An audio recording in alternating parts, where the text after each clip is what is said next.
하나님의 말씀 로마서 8장 말씀입니다. 로마서 8장 1절부터 17절 말씀까지 저와 여러분이 한 절씩 교독하고 17절은 한 목소리로 같이 읽겠습니다. 그러므로 이제 그리스도 예수 안에 있는 자에게는 결코 정죄함이 없나니 이는 그리스도 예수 안에 있는 생명의 성령의 법이 죄와 사망의 법에서 너를 해방하였습니다.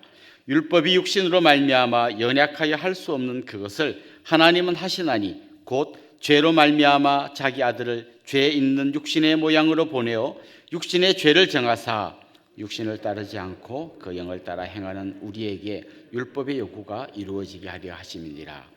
육신을 따르는 자는 육신의 일을, 영을 따르는 자는 영의 일을 생각하나니 육신의 생각은 사망이요 영의 생각은 생명과 평안이니라.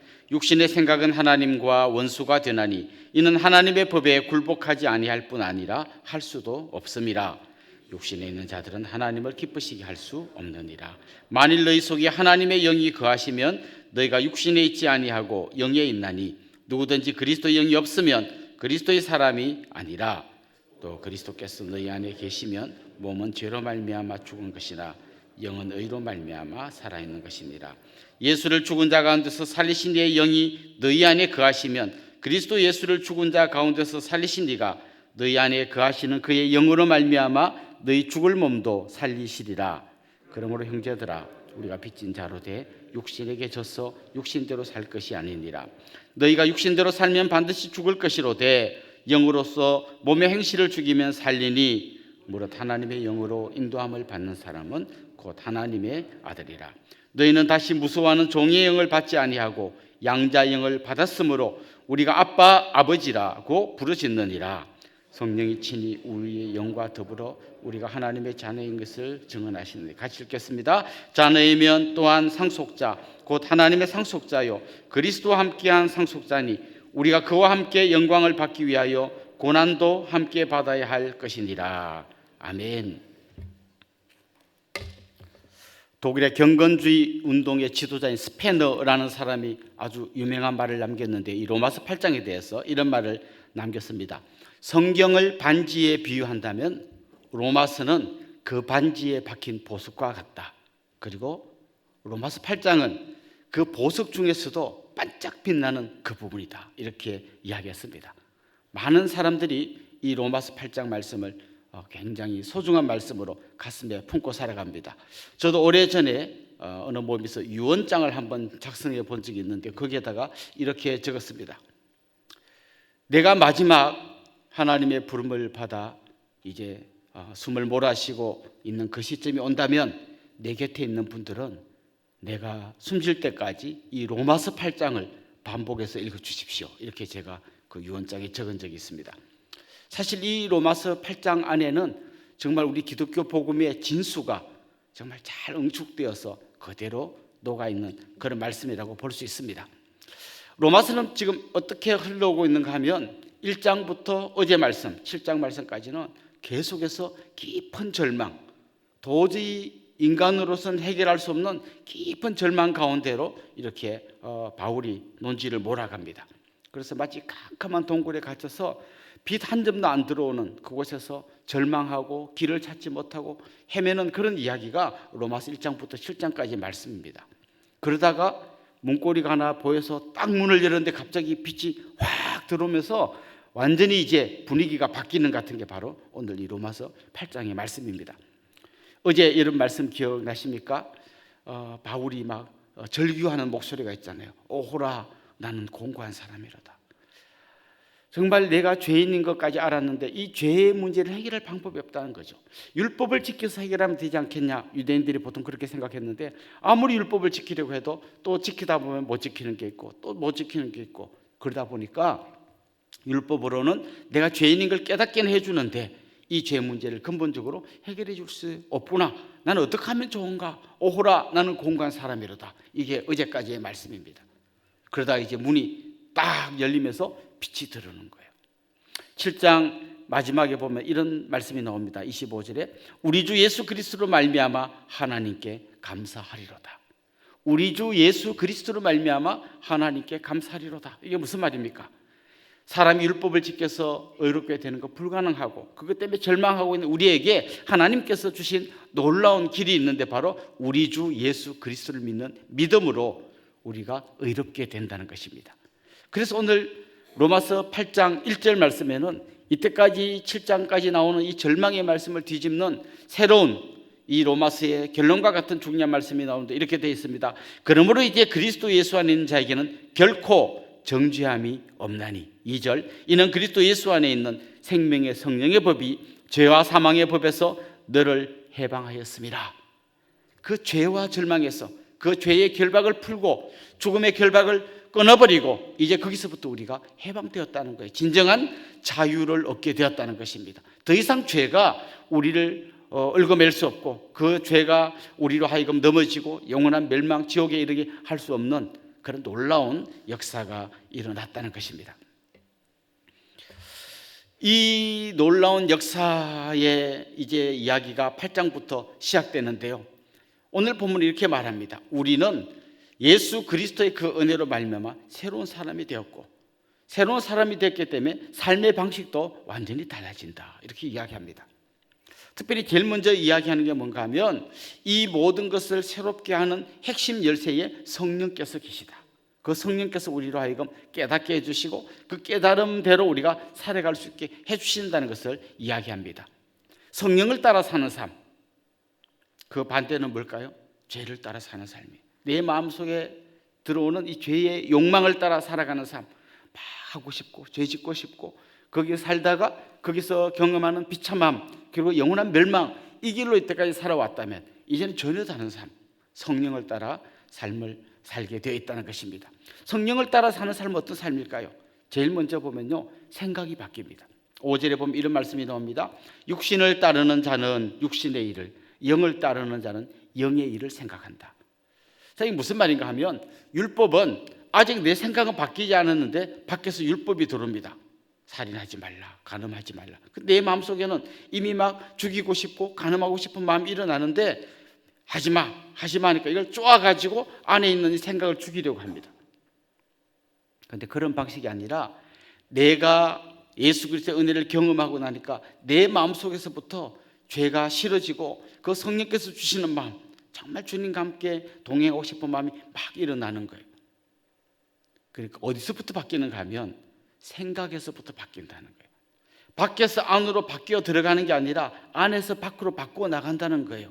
예수 그리스도의 그 은혜, 십자가의 그 사랑, 아들을 보내주신 아버지의 그 사랑, 그리고 그것을 깨닫게 해주시는 성령의 음성에 내가 귀 기울이다 보면 오늘 본문에 보면 이런 표현이 나와요. 빚진 자라는 표현이 나옵니다. 빚진 자. 육신의 빚진 자는 그 육신을 따라 살아가고 성령의 빚진 자는 성령을 따라 살아간다는 거예요. 여러분 그런 경험 해보셨습니까? 제가 어릴 때 신문 배달을 한 적이 있습니다. 그럼 이제 초등학교 5학년 아이가 막 신문을 배달하는 데 있죠. 지금도 기억이 나요. 어떤 사무실에 신문을 딱 배달하면 거기에 있던 어떤 아저씨가 얘 이리 와봐. 그렇게 가면 10원을 주면서 너 가다가 아이스크림 하나 사 먹고 가. 그 제가 받아서 나오는데 이제 그 사무실에 신문을 배달하러 가면 제 마음이 있죠. 경건해지는 거예요. 구겨지지 않았나. 이분에게 뭔가 또 뭐라도 좀 좋은 걸 해드리고 싶은 이런 마음이 생기는 거죠. 성령에 비쳤다는 말이 뭔가 하면 우리가 우리 주 예수 그리스도의 그 깊은 은혜를 깨닫는 거예요. 주님의 은혜가 아니면 영원히 멸망할 수밖에 없는, 아무리 발버둥치고 아무리 율법을 지키려고 해도 안 되는 그 절망, 오호라 나는 공간 사람이로도 하는 그 깊은 절망 가운데 있다가 성령께서 깨닫게 해주시는 거죠. 예수 그리스도의 은혜로 말미암아 구원받았고 더 이상 죄와 죽음이 너를 지배하지 못한다. 이제 너는 성령의 그 법으로 말미암아 이 죄와 죽음에서 해방되었다라고 하는 이 놀라운 메시지가 내 속에서 딱 들어오니까 나에게 아들을 보내주신 아버지의 그 사랑, 자기 생명을 십자가에서 내주신 예수 그리스도의 은혜, 그걸 깨닫게 해주시는 성령님의 마음, 이게 막 내 마음속에 막 깨달아지는 거예요. 그러면 이 마음이 마치 뭔가에 빚진 사람이 뭔가라도 좀 잘하려고 하는 것처럼 내 이 마음속에는 이 빚진 자의 마음이 내 삶을 바꾸어 놓는 거예요. 그래서 율법에서 하지마 암만 해도 안 되는 게 그 성령의 은혜를 경험하고 나면 점점 내가 성령을 따라 사는 삶으로 내 삶 전체가 바뀌게 된다는 거예요.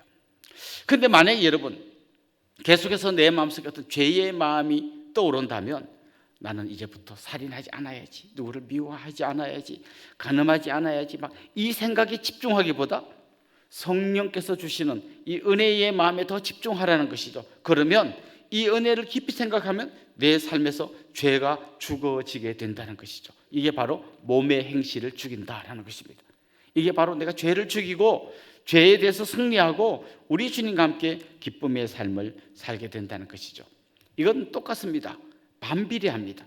내가 성령의 일을 생각하면 이 육신의 생각은 점점 죽어지고, 육신의 생각을 생각하면 성령의 생각은 점점 죽어집니다. 그래서 나는 육신의 일을 생각 안 하기보다는 성령의 일을 생각하는 거예요. 그 주님의 은혜를 생각하고 그 은혜 안으로 더 깊이 들어가고, 들어가면 들어갈수록 내가 알던 것보다 하나님의 은혜가 더 크다는 걸 알게 됩니다. 내가 알던 것보다 내가 더 죄인이라는 걸 알게 되고, 내가 알던 것보다 그리스도의 사랑이 더 깊고 크다는 걸 알게 됩니다. 더 크고 더 놀라운 사랑과 더 죄악된 내 모습이 막 점점 생각날 때마다 이 은혜가 점점 커지는 거예요. 그리고 이 커진 은혜가 내 삶을 바꾸어 나가는 것입니다. 이런 삶을 사는 사람을 오늘 본문은 뭐라고 하는가 하면 하나님의 양자라고 이야기합니다. 하나님의 아들, 딸이라는 거죠. 이 양자라는 말에서 약간 마음에 좀 걸리는 분이 있습니까? 그냥 하나님 아들, 딸이라고 하지 왜 양자라고 했을까? 정확하게 말하면 하나님의 아들은 예수님입니다. 그리고 우리는 양자로 부름받은 사람입니다. 그런데 이 바울이 로마서를 기록할 당시 로마 사람들은 어떻게 했냐면요, 양자나 자기가 낳은 아들이나 전혀 구별하지 않았습니다. 가끔씩 보면 이런 사람들이 있었습니다. 아주 명문 가문의 어떤 굉장히 높은 귀족이 있는데 이제 자기가 죽을 날이 가까운단 말이죠. 그런데 아들을 보니까 이 아들이 도저히 자기 가업을 못 이어갈 것 같아요. 그럴 때 이 사람들은 양자를 들여서 정말 신실한 사람을 양자로 불러서 자기 가업을 다 맡기고, 당신이 이걸 책임지고 우리 내가 난 이 아들도 좀 인생 가운데 힘들지 않도록 많이 도와줘라, 이렇게 해서 오히려 양자에게 자기의 모든 걸 물려주는 그런 사람들도 굉장히 많이 있었습니다. 그러니까 우리가 생각하는 양자의 개념보다 이때 바울이 로마서를 기록할 당시에 양자의 개념은 굉장히 중요한 것이었습니다. 자, 그런 의미에서 우리는 하나님의 양자가 되었고, 그래서 바울이 이렇게 말합니다. 내가 하나님을 향하여 아빠라고 부르짖는다, 아빠, 아버지라고 부르짖는다라고 합니다. 저도 그런 기억이 납니다. 제가 저녁에 딱 퇴근하면 이제 대문 키를 누르잖아요. 삐삐삐삐삐 하면 안에서 이런 소리가 들립니다. 아빠다라는 소리가 들립니다.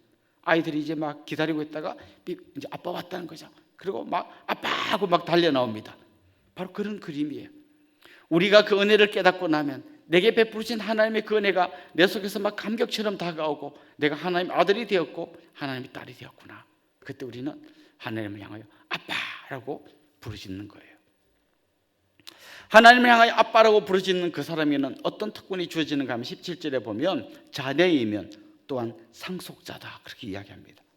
우리가 하나님의 아들이 되고 하나님의 딸이 되면 하나님께서 예배하신 그 놀라운 천국의 놀라운 풍성함이 다 우리 있게 된다는 거예요. 그래서 여러분, 이 땅에서 뭐 아파트 평수가 크냐 작냐, 내 통장에 재산이 많냐 적냐, 이런 거에 여러분 연연하지 않으면 좋겠습니다. 여러분은 하나님 나라를 상속받은 하나님의 아들이고 하나님의 딸이기 때문입니다. 이 감격이 여러분 안에 넘쳐나면 좋겠습니다. 그래서 바울은 오늘 17절에서 이렇게 고백합니다. 자녀이면 또한 상속자 곧 하나님의 상속자요 그리스도와 함께한 상속자니 우리가 그와 함께 영광을 받기 위하여 고난도 함께 받아야 할 것이니라. 그는 이제 기꺼이 고난 가운데로 들어가겠다는 거예요. 온 하늘나라의 모든 걸 상속받은 사람이니까 뭐 이제 내가 부족할 게 뭐 있냐, 지금 잠시 고난받아도 더 큰 은혜가, 더 큰 영광이 나를 기다리고 있을 거다. 그래서 그는 어떤 고난도 두려워하지 않고 죄와 싸워서 승리하며 천국의 기쁨을 누리는 이 복된 삶을 살게 된다는 것을 우리에게 이야기해 줍니다. 이것이 여러분의 신앙 고백이 되기를 원합니다. 누구든지 그리스도 안에 예수 있는 자에게는 결코 정죄함이 없습니다. 사탄이 여러분을 향해서 과거의 죄를 생각나게 하고 막 공격할 때 나는 그리스도 예수 안에 있는 사람이다, 누구도 나를 정죄할 수 없다라고 하는 당당함이 있으면 좋겠고요. 그 놀라운 은혜가 감격으로 기쁨으로 바뀌어서 정말 성령의 빚진 자가 되어서 주님과 함께 기뻐하고 죄를 죽여나가는 그런 복된 인생 사는 여러분들 될 수 있기를 주님의 이름으로 축원합니다. 기도드리겠습니다. 오호라 나는 공고한 사람이로다. 그 죄와 죽음의 문제 앞에서 발버둥 치는 바울의 그 절망의 부르짖음이 이제는 그리스도 예수 안에서 놀라운 감격과 기쁨으로 바뀌어진 걸 보게 됩니다. 주님, 그렇습니다.